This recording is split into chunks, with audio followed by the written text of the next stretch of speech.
Welcome to Paranormal Files Into the Darkness. I am your host, or I guess I was a little ahead there. Welcome to Paranormal Files Into the Darkness. I'm your host, Sean Wagner. Tonight, Liz and I will be talking Men in Black, Black Eyed Kids, and some Bigfoot or other cryptozoology with Jack Cary. Check it out right now after our intro.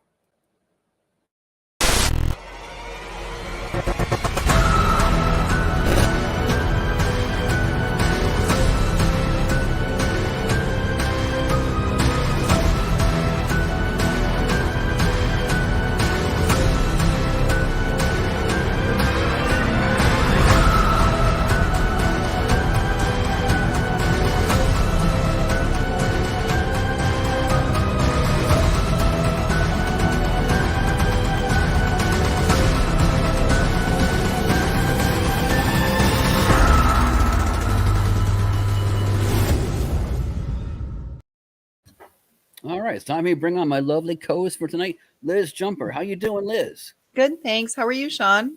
I'm doing great. It's a nice warm day today. A little too warm, I think. Did you get any storms in your neck of the woods? Yeah, we had some storms just a little bit ago, and my friend told me there were thunderstorms around the Williamsport area when she was taking her kids to the orthodontist. No thunderstorms here, just heavy rain. We had a little bit of a thunder, but mostly rain. But also, this show is Super Chat. So please give us a like and a share on Facebook or thumbs up, subscribe. Hit the bell to be notified so you can hit the bell to be notified of future broadcasts on YouTube and share it. Thank you. If you have any questions along the way, please put them in all capital letters. That way it'll make it easier for us to be able to tell we have a question. Now it's time for the real introduction for tonight. He's been a paranormal investigator, cryptozoologist for 25 years. He's the founder of the Paranormal Intelligence Agency and current director of Crypto Four Corners. He is also a regular guest on Ancient Civilizations, Deep Space, and Beyond Belief with George Norrie, a documentary series provided by or produced by Gaia. In Paranormal Planet, Jack presents his unified field theory of paranormal activity and chronicles terrifying and true files of the Paranormal Intelligence Agency and Crypto Four Corners. Included is the shocking DNA of Bigfoot, very real cases of werewolves, and the most disturbing cases in all of paranormal research. He has amassed an amazing amount of evidence that paranormal events can and do happen, and some pose a direct threat to planet Earth. His website is paraintelagency.com. It's also included as the scrolling across the bottom. His books, Paranormal Planet, Bigfoot Unleashed, and The Enoch Code, Decoding the Secret Tomb of the Watchers, The Lost Secrets of the Anunnaki, and The Next Global Cataclysm are available on Amazon. And Paranormal Intelligence Agency can be reached on Facebook. And he's also on this very channel with the show Threshold. Ladies and gentlemen, our guest is Jack Cary. How are you doing, Jack? I'm doing great. Thank you so much for having me. It's our pleasure. I'm glad. It's always an honor to have you on. Oh, it's fantastic to be here. Finally meet you both. Thank you. Yes, thank you. Very nice as well. Well, first of all, I always like to do a little bit of a toast. Doesn't have to be alcoholic. If you happen to have a drink. Yeah, I got some water. Oh, cool. I have water too. Well, this time I actually have. I'm back again to tropical fruit punch. Cheers, guys. Cheers.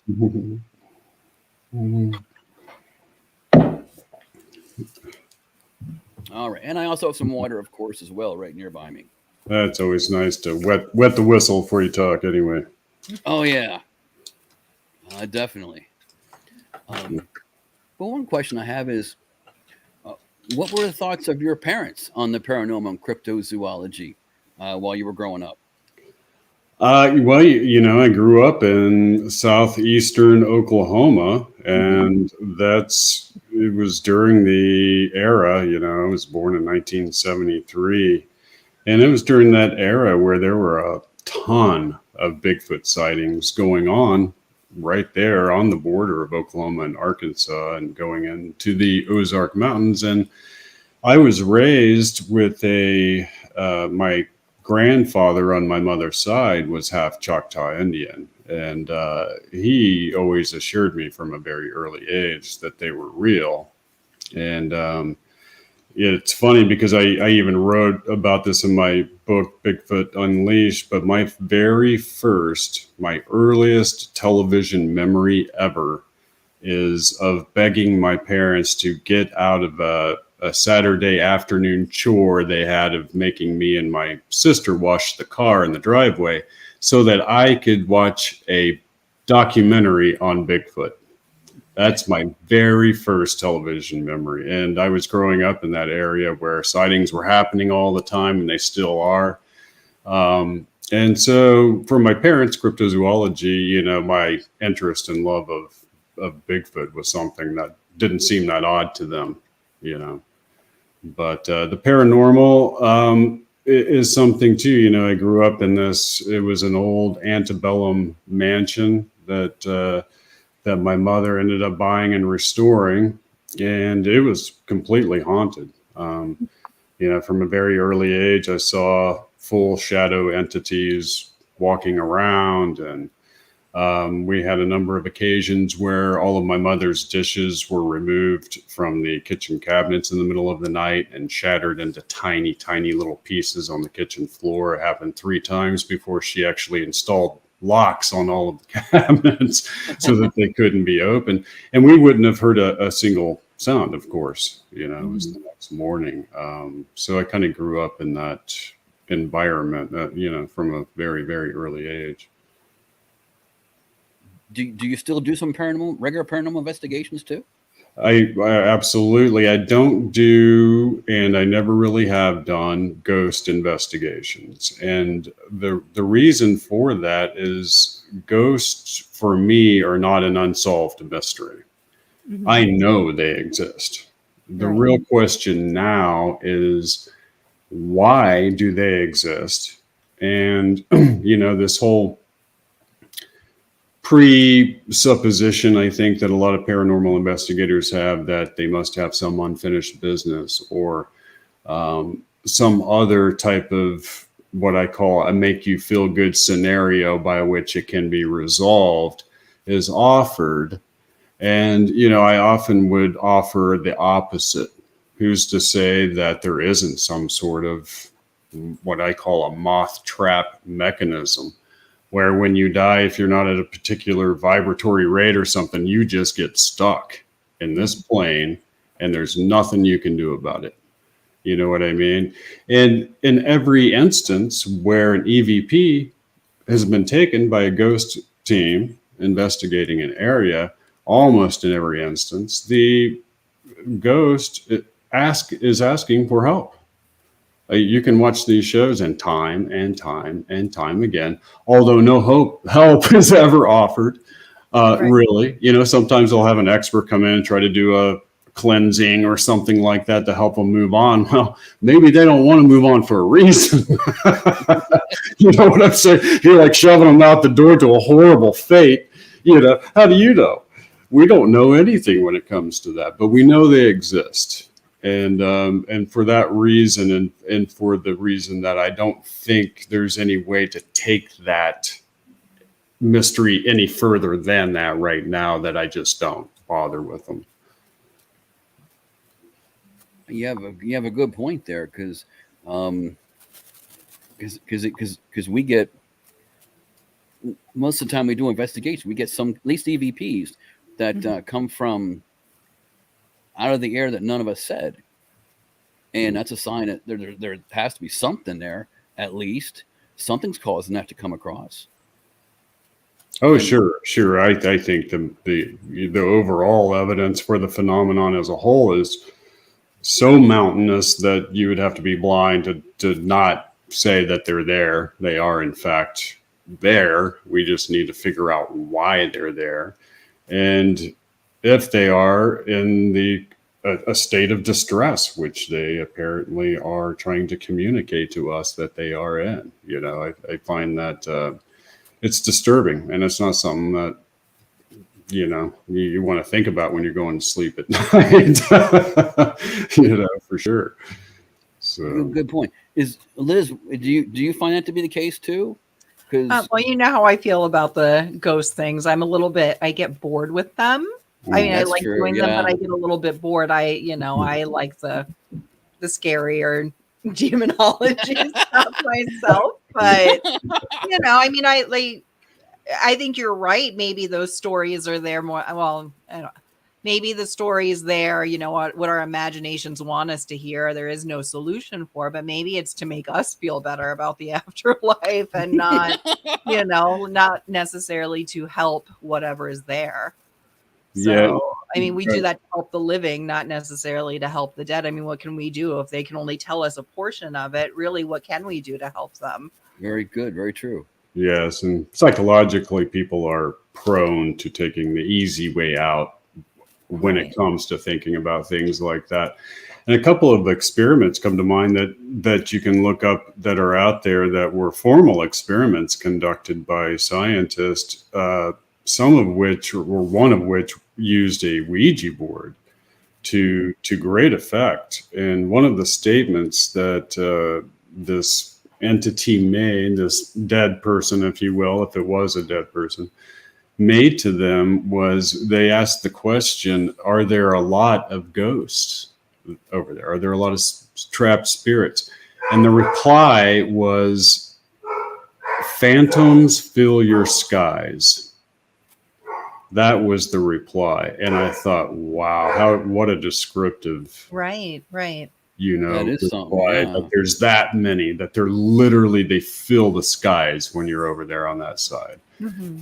And I found that to be amazing. And maybe the ones that we're able to communicate with are the 1%, Right. and maybe there's a vast number out there that we just can't conceive of. And I also asked a lot of ghost hunters, where's the caveman ghost?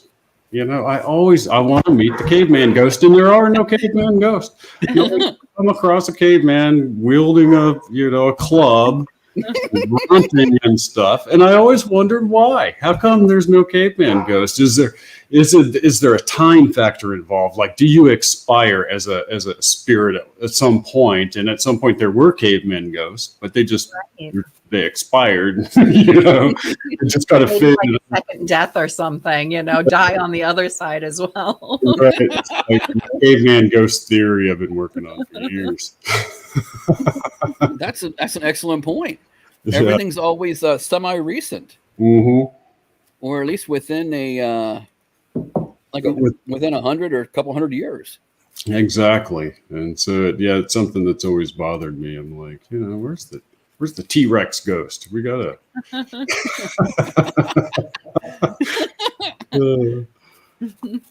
Well, to go back as well a little bit, anyone you looked up to in the field? I assume obviously one name here, J.C. Johnson. Yeah, obviously. My mentor in cryptozoology, J.C. Johnson, I looked up to hugely. And, he was regarded in his day as the top cryptozoologist in the world. And his body of work and evidence collection is out there. And it's still, in my mind, unsurpassed. I don't think anybody will surpass it, because he was one of those rare individuals who was able to spend approximately 330 days a year in the field, literally boots on the ground in the field. And it was because of that he got such, amazing, bits of evidence and really amazing bits of knowledge over the years from a lot of the different indigenous, tribes. But, other than that, you can say the great Jonathan Keel and Lauren Coleman is always, for any, not only cryptozoologist, but just paranormal investigator. Lauren Coleman's Mysterious America is one of those books that you just cannot miss. It's a classic. He runs the museum in Maine, correct? Right.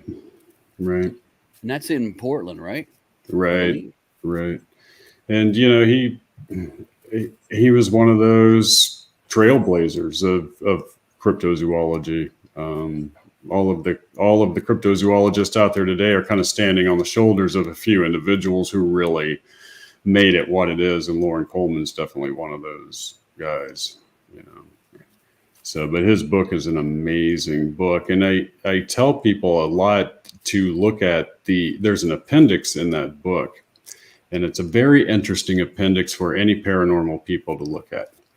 So in the book, he shows how there is a place name correlation to paranormal activity.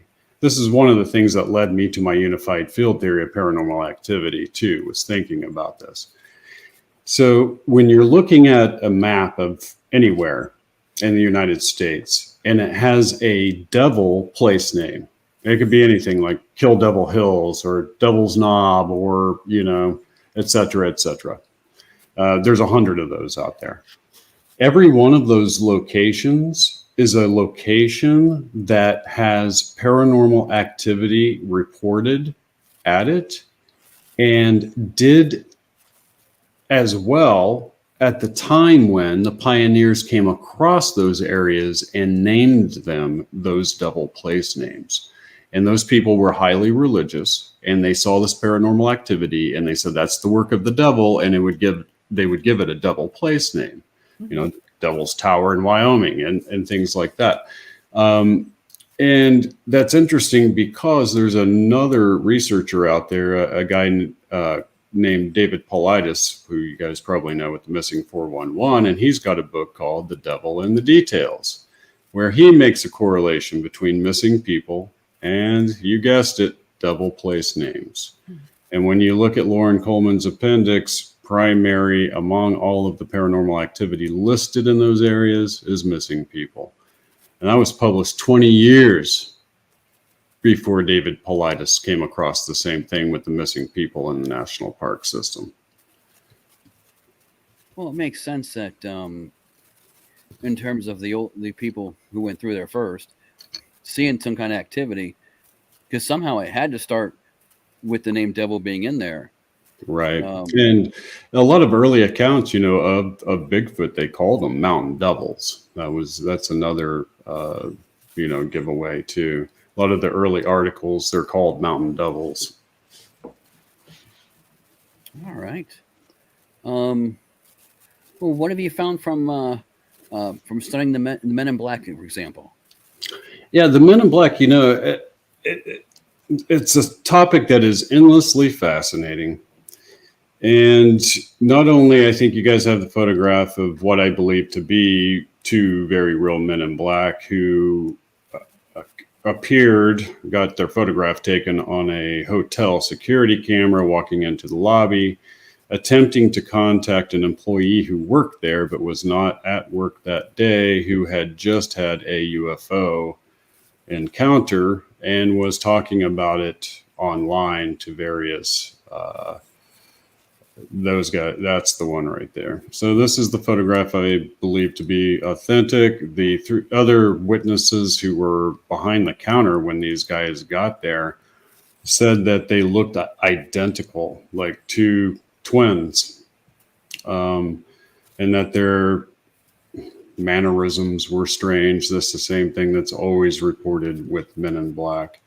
And the guy that these gentlemen were asking to see had just reported a UFO sighting. So we have all the classic elements there, including other witnesses who saw these people show up there. Lucky for the guy, he wasn't there. You know, but in my research, and I've talked about this on an episode of my show, Paranormal Planet, I came across some interdepartment memos in the FBI, excuse me, that were accessed through FOIA request. These FOIA requests were largely all done through John Greenwald at theblackvault.com. And there's thousands and thousands and thousands of these documents. I found some memos from the FBI talking to the Air Force, and they're discussing Men in Black. And I have those memos on my show. And in the memos, they're saying to one another, we need to get our hands on one of these guys. They didn't know who they were. They were like, the reason why is because they were a national security risk because they were successfully imitating federal agents. And that was something of great concern to them because they didn't know if they were Soviets or not, you know. So I found that a very telling detail about the overall phenomenon, because there's a lot of speculation that they're somehow, you know, a part of a government alphabet intelligence agency of some kind. And here's the FBI talking to Air Force intelligence saying, yeah, we don't know who these guys are. So that is very interesting to me. That kind of hits to one question I had you kind of answered, like, how do you draw them to you, and what do you think they are? Any idea? Well, I mean, obviously the obvious answer is that there's some sort of super secret group who are out there trying to suppress information from getting out to the public from these encounters.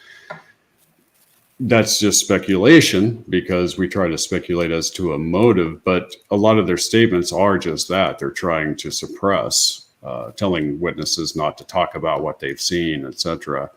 One of the more interesting encounters, I think, with the Men in Black actually happened with the Mothman sightings at Point Pleasant, West Virginia. A lot of people forget that. And Jonathan Keel wrote extensively about this in the Mothman Prophecies, and the fact that there was a lot of UFO activity going on at Point Pleasant at the same time that the Mothman sightings were taking place. They actually got a picture of one of these Men in Black who showed up to the town. And I actually have that picture too on one of my shows, but it's out there. It was taken by Mary Heyer, who was the newspaper lady involved in all of this. And a lot of the residents remember these men in black suits showing up to the town at the same time that this Mothman creature was being reported. I just find that very interesting too, because here we have the Men in Black involved with a cryptid sighting. And it might be the only time in history that has been recorded. Wow. Yeah, I was going to ask you that. Is that a common occurrence? So obviously not really. No. In Bigfoot encounters, you never hear about that. You occasionally hear about somebody saying that they heard of an agency showing up and seizing bodies or this or that, but you never hear about Men in Black, you know, showing up and telling somebody, no, you didn't see a Bigfoot. You know? You're right, because otherwise they'd be much more known, right, if they had done that as well. And that's one other point I want to make about the Men in Black. Sure. Is the fact that it's and I call this I need to come up with a better term, but I call it the dum-dum factor of the UFO phenomenon.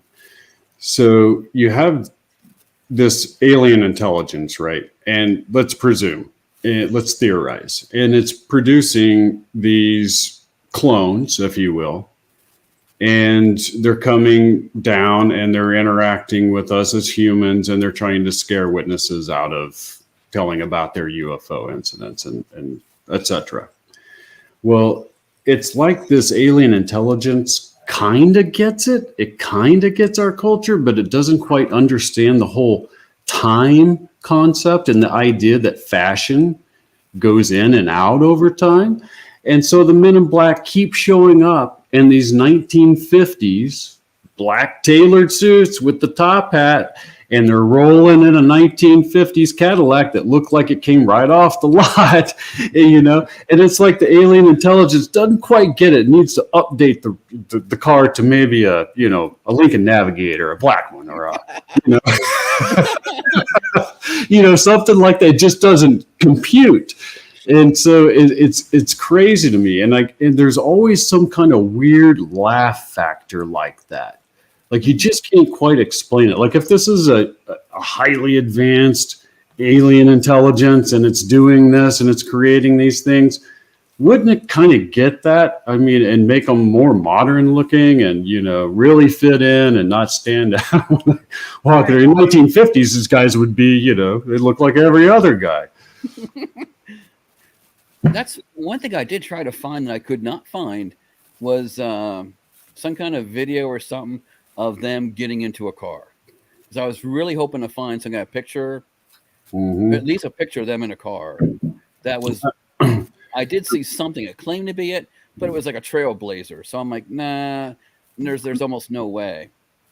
Yeah, the only thing I've heard about them in a car is one of the Mothman witnesses reported that a gentleman in a dark car wearing a black suit pulled up to her as she was checking her mail one evening, talked to her about her encounter, and then attempted to grab her and pull her into the car. It was an attempted abduction. Oh my That's the only time I've heard anything about, you know, them actually being seen. I've heard of them rolling up in a car, you know, but nobody ever really sees them leave. That's the weird thing. It's like they have some weird hypnotic effect on the people they're talking to. I don't think there was any kind of video of them leaving that hotel, or at least not that I've ever seen. Yeah, isn't that odd? It's just bizarre. They just go poof, just vanish. Right. I do have one more possible picture of Men in Black dispute here on, obviously, in reality. This is from the UK. A guy claims he was being followed, which I guess is possible, but a little suspicious. I would think. What would you, any opinion you might have? I know you haven't seen the whole video. Yeah, you know, I don't have any context at all for this video. I've just not seen it all. I mean, obviously their garb's a little odd, but without being there and seeing detail of anything, or, you know, it's so hard to tell anything. And they don't look overly tall to me either, really. That could be interpretation, though, too. Right. I wonder if he reported anything else, you know, did they, how far they followed him. I'll have to send you a link to that video then. Yeah, I would love to see it. I have not. All right. We're going to come back here. All right. 1 second here.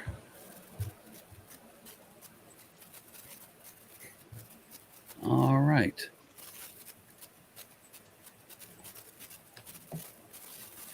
What have you found out from about the black-eyed kids? Yeah, the black-eyed kid experience, life-changing experience that I've had is a lot of people have heard the story, but it's worth recounting now that there's sort of a wider context for what the BEKs are, I suppose, or at least where they are and when they've been, you know, spotted. And it's a very, from a paranormal investigator's viewpoint, the BEKs are a very, even in paranormal land, they're a very odd phenomenon. It's very hard to get an understanding of what any possible motive could be for these things. But my personal experience was like getting blindsided by a 18-wheeler, a paranormal 18-wheeler. And it altered mine and JC's life thereafter. But we were out on some Navajo reservation land, which was not uncommon. He had married into the tribe, and he was the go-to guy for any kind of strange activity or Etzo sightings, which is what they call Bigfoot, etc. And he had been called about a family who were reporting what was tantamount to an alien abduction experience. And he, as a cryptozoologist, didn't know a whole lot about the phenomenon. And this was at a time when this was our very first case together. He and I had never worked together before. He had heard of my work and I had heard of his. And he contacted me and asked me if I wanted to come in on this case with him and take a look at the evidence. And I said, great. And so he lived in Farmington, New Mexico, and I lived in Evergreen, Colorado. So it only took me about 4 hours to get there the next day. And we were on scene. And what we found was a completely traumatized Navajo family who were spontaneously breaking down once in a while into, sobbing, tears, etc. And to make a very long story short, their encounter is that previous night, they were all inside what they call their hogan, which is, they all have a mud hut hogan, which is a traditional 8-sided structure that every family builds. And it's kind of like the central area for the whole family to be at. And there's usually like a fireplace inside and, so they were inside their hogan and they began to hear what they said sounded like giant machine gun fire come from the distance. Huge machine guns going off. And all of a sudden they feel a rumbling and light begins to hit the ground inside the hogan because it's bleeding through the cracks of the mud to the point where they can see it on the ground. And there's this huge light going overhead. Well, of course, they go out the door and look up and they report seeing a huge craft just floating right over their property. They reported that there were already creatures on the ground at that time, that they were running around. The uncle of the group, of the family, apparently took off running for his home, which was on the same family's property, ran into one of these gray aliens and began to strangle it to death. This is all being reported to us. And this is called, it's out there, you guys can look it up. It's called the ultra terrestrial case. JC named it that. And this uncle ends up killing this thing and runs off to his house. The married couple that ended up calling the Navajo authorities, who then called JC, ran to their trailer and inside, and the husband grabbed a shotgun in a pure panic mode while they're sitting there trying to call 911. And they said that these things were running all over the roof of the house and the porch and all around outside. They got a hold of the police. This is a remote property, so it took the police quite a while to get there. And eventually they did. They said as sirens and things like that were seen off in the distance, where they could see them through the windows off in the distance, this craft just kind of floated off, is what they told us. And so we were out there investigating this case, this crazy UFO case, right? That's something. Right. It's one of those cases that just blew our minds. In fact, I will tell you this, we found hundreds of little footprints all over the outside of their property and all over the roof. Wow. Hundreds of them. It really freaked me out. But the next morning, we went to the very far edge of this property where there was a railway, train tracks that ran through out in the middle of nowhere. But there was an access road, an old dirt access road. And it could be the only place where somebody would have been able to pull up somehow and fire large machine gun type of weaponry, miniguns, etc. So we decided to go out to this area where they said they heard the noise and see if we could find any sign that something had been there, a military presence, maybe some shell casings, some kind of physical evidence. And we've got a Navajo in the front of the car driving us around because we just don't know where we're going. And he's in the front and JC and I are in the back. And up in the distance, we see this black silhouette. And this is in the middle of summer and it's 100 degrees outside. And if you've ever seen that New Mexican landscape, it's just sharp, jagged rocks and sharp cactus and I wear big, thick boots, and I've had one of those cactuses actually make its way through the plastic on one of those, the rubber sole on one of those. And this figure is not walking on the dirt road. They're walking just off the road by about 2 or 3 feet in this nasty, jagged, cactus infested, landscape. And we think, oh, this has got to be a Navajo man, probably with his sheep, because they herd tons of sheep, and you see that a lot, right, out on these roads. We're thinking, oh, that's what it's going to be. Well, we get closer and closer. We notice it's not a man. It's a female. She appears to be pretty young. She's wearing, as we get closer and closer, this old tattered jean dress that was like ripped and torn and stuff.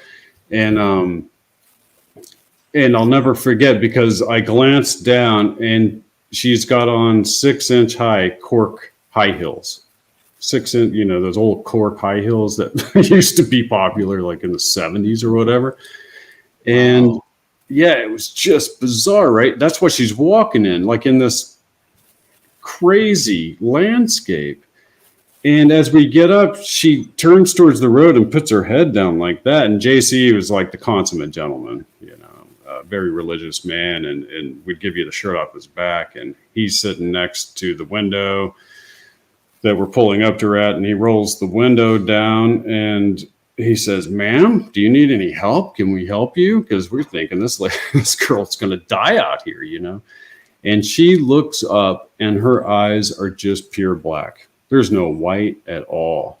It was a moment of pure shock and horror, and one of those where your brain freezes because you're not quite sure what you're seeing, And her face and her makeup were perfect. Her hair was perfect in this tattered, torn dress with this, it was just bizarre. And she gave us the creepiest, evil kind of a grin. And she says, "I've got everything I need." And as soon as we heard those words, as soon as they hit our ears, we became overwhelmingly ill, complete vomiting ill. JC just right away, just black vomit. And I felt it hit me like a wave. It was just the most awful feeling you can imagine. And the Navajo gentleman driving, he knows that something bad is going on, and he just punches it. And he tears off down the road. And a couple of miles down the road, we're like, "Stop the car and let us out. We've got to get some air." And we're out and we're bent over on our knees trying to get some air. And I look up, and here is that girl walking down the road towards us. Impossible speed. It was inhumanly possible. There's no way she could have made it down that road that fast. And that, we get back in the car and left. We went right back to this family's hogan, and they called like a medicine man to come out and sit with us for the rest of the night. We were so ill. And I barely could make it drive back to Colorado. I was sick for a week where I literally could do nothing but crawl from the bed to the toilet and back. And I kept vomiting this black liquid.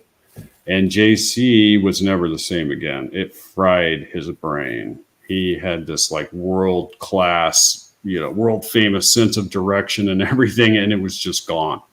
Like it literally fried a piece of his brain.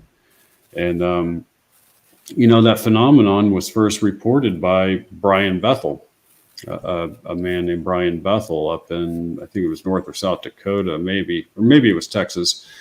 But, he reported seeing these two kids one night he was trying to deposit a check and he's filling it out, and these kids, knock on his window, and he looks up and there's these two kids with totally black eyes who ask him for a ride. And when he refuses, they begin to get very aggressive, jerking the door handle and things like that, saying, "Come on, mister, come on," trying to be very, very aggressive with him, and he pulls out and takes off, and he looks back as he's leaving the parking lot, and they're gone.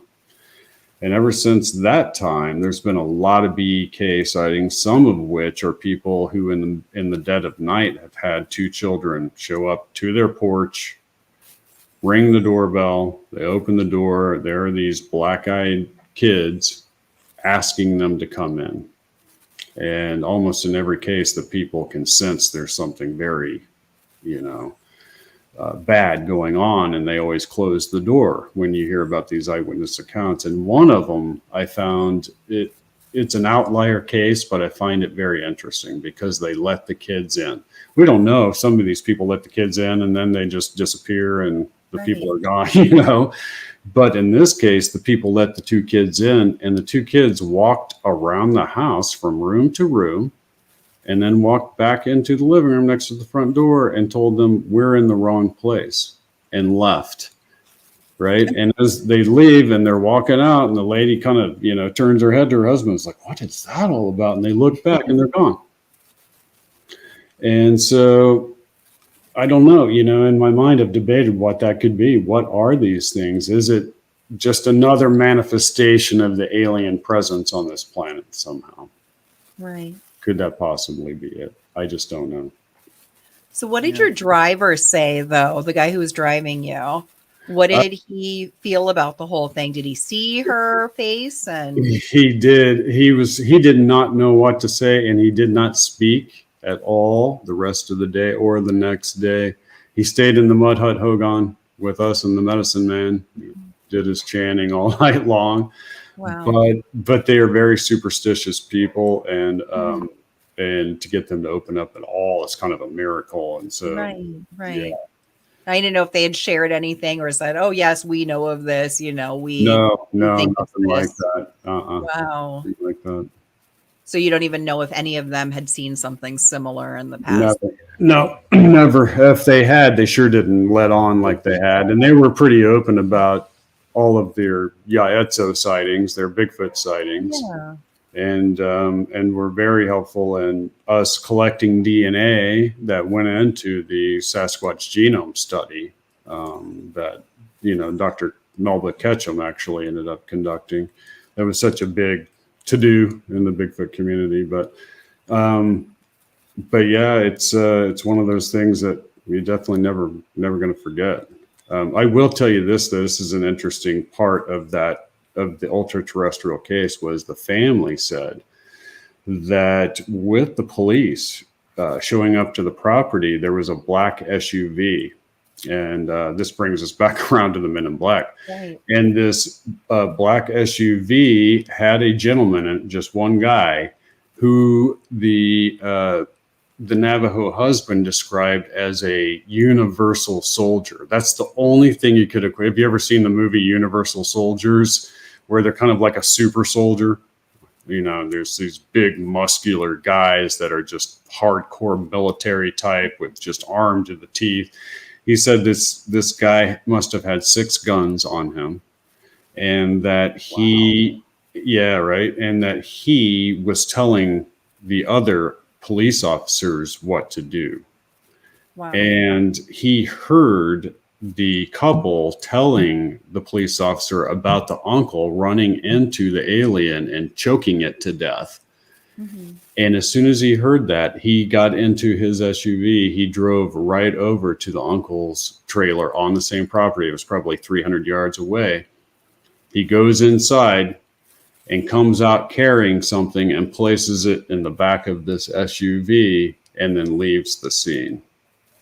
Later on, the family tries to ask the uncle about what happened when he came into the house and all of that. And the uncle refused to talk to them ever again about it. He refused to talk to us about it, but somehow mysteriously came into enough money to buy a brand new truck and do a lot of other things that a very poor person, had no explanation for.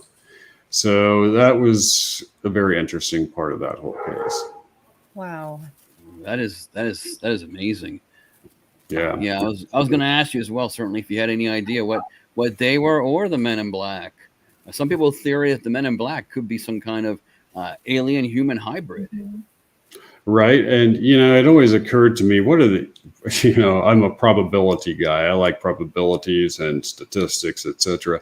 And I'm thinking to myself, we're there investigating this really interesting paranormal case with a ton of evidence. And all of a sudden, we just get blindsided by what appears to be another kind of paranormal activity. And I think to myself, what are the odds of that? Because it completely derailed our investigation, completely derailed it. We were done. And so I just, even to this day, I have to believe in my mind that they were somehow linked. Mm-hmm. Yeah, because investigating one thing and something completely different pops up. The odds are just so amazingly against that. Exactly. It's the only time in 30 years of investigation it's ever happened to me. Where, yeah. All right. Well, let's take and keep moving here. We're gonna show some of his books because he has a show coming on here before too long. One of his books is Paranormal Planet. Can you tell us about it for a little bit anyway? Sure. Paranormal Planet is where I present my unified field theory of paranormal activity. I began to realize after a couple of decades of investigating paranormal cases that I suspected they all had a common origin. And the reason why is because we've had these very concentrated areas, geographically speaking, where we would investigate, one of these being in south central Colorado, the San Luis Valley, where you would get a wide array of paranormal phenomenon all taking place within a very small geographic area. Well, I came to discover that all of these areas have really high concentrations of quartz crystal deposits. Mm-hmm. And I also came to discover that there are prominent physicists all around the world who believe that the only thing separating our dimension from another dimension is what they call an electromagnetic membrane. Quartz crystal, when you compress it, becomes ionized and it emits electromagnetic fields. And in some cases, the fields are so strong that they rip or tear the membrane that separates our dimension from another. And this causes intermittent activity to take place. And that's what we call paranormal activity. And that is the unified field theory of activity. And I think I discovered a scientific mechanism by which that can take place. And it's called the Mach effect. And that has to do with mass moving through space. And as mass fluctuates, or as it's moving through space, there's these minute fluctuations. It's just a natural part of reality. And a scientist, built a new propulsion device called the Mach effect thruster that takes advantage of those things. And it's like 0-point energy. Because those fluctuations are taking place, you can harness the energy of that and make it do more and more and more. Same thing's happening with the Earth. It's going through space. It's contracting. When it does, it's pushing this quartz crystal together. It's emitting these big fields. It's ripping the membrane, and it's causing this interdimensional activity to occur. Wow, that's fascinating. Would that explain maybe some of the people's sightings, like a Thunderbird, for example? Could you be seeing into another dimension to some form? Absolutely. That's exactly what we're talking about, as an explanation for how and why all paranormal activity takes place. All right. Yeah. Here, well, he also has a book, Bigfoot Unleashed. Yes, Bigfoot Unleashed. I present a ton of evidence that most of the Bigfoot community has not paid a lot of attention to. I chronicled our collecting of Sasquatch DNA. Many people were unaware of that, and our work with Dr. Christopher Dyer at the University of New Mexico. I present some interesting theories that really haven't been offered up before about the Bigfoot mystery. And I focus on the paranormal aspects that surround the Bigfoot mystery and how many renowned Bigfoot investigators have reported this kind of paranormal activity. All right. And we also have the Enoch Code.